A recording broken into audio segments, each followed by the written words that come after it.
음주운전 구제 전문가로서 10년 넘게 한 업무만 의뢰받아 근무하고 계시는 대표 행정사님께서 함께 도와드립니다. 음주운전 책임을 묻는 내용은 도로교통법에 관할된 기준법입니다. 음주운전 술이나 약물을 음용한 후 정상인 상태로 몸이 회복되기 전에 교통수단으로 지칭되는 것을 운전하는 행위를 말합니다. 대한민국 현행법상 도로교통법 제44조에서 규정하는 술 취한 상태에서 운전을 한 경우 해당하고 큰 위험을 야기해 사람을 상해하거나 사망하게 만들 경우 특정 범죄의 가중처벌 등에 관한 법률상 위험운전치 사상죄로도 가중되는 부분이 있습니다. 현재 지푸라기라도 잡는 심정으로 이 글을 읽고 계시다면 바로 전화 주셔도 됩니다. 2019년 도로교통법 개정으로 소주 한 잔, 맥주 작은 캔 하나, 와인 한 잔만 마셔도 음주에 적발되는 기준으로 변경되었습니다. 현재 기준 알코올 농도 0.03% 이상 0.08% 미만 110일의 운전면허 정지, 알코올 농도 0.08% 이상 0.2% 미만 면허 취소 1년, 음주가 거이력 1회 이번에 또 이력 있으면 투아웃에 해당 면허 취소 2년,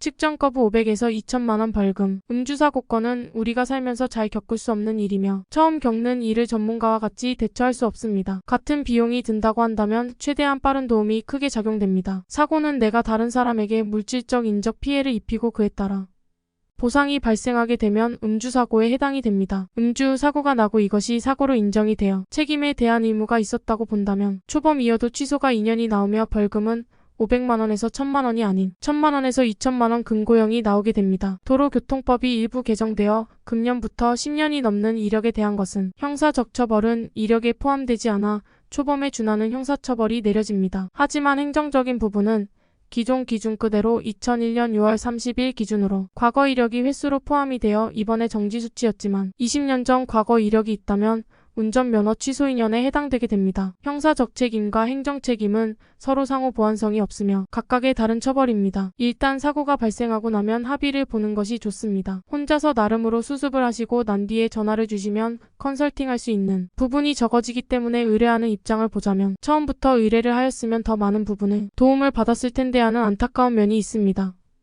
합의 내용이나 형기 감면, 탄원서 반성문 양형자료, 준비가 벌금 감면에 도움이 됩니다.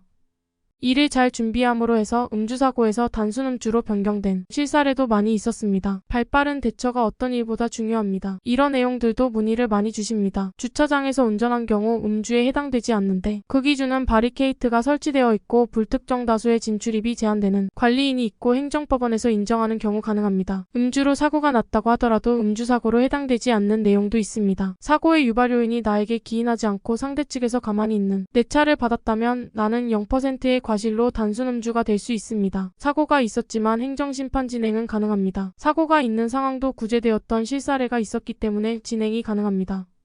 행정심판은 취소된 운전면허증에 관한 구제제도입니다. 구제가 된다면 취소 1년에서 110일의 운전면허 정지로 구제됩니다. 대한행정사는 음주운전 구제 전문 행정사 사무소로서 대표 행정사님께서 이 업무만 의뢰받아 일하신 지 10년이 넘었습니다. 국내 유일의 한 가지 음주운전 관련 업무만 하는 대표 행정사로서 사고건 등 전략적인 맞춤 진행으로 수많은 분들에게 도움드려왔고 도움을 드리고 있습니다. 전문가를 흉내내는 사람이 아니라 진정한 전문가에게 의뢰를 해야 확실한 도움이 됩니다. 너무 많은 고민으로 시간을 낭비하는 것보다 전화 한 번으로 간단한 확인을 해보는 것이 좋습니다. 오전 오후 9시까지 전화 열려 있습니다. 주중 주말 포함.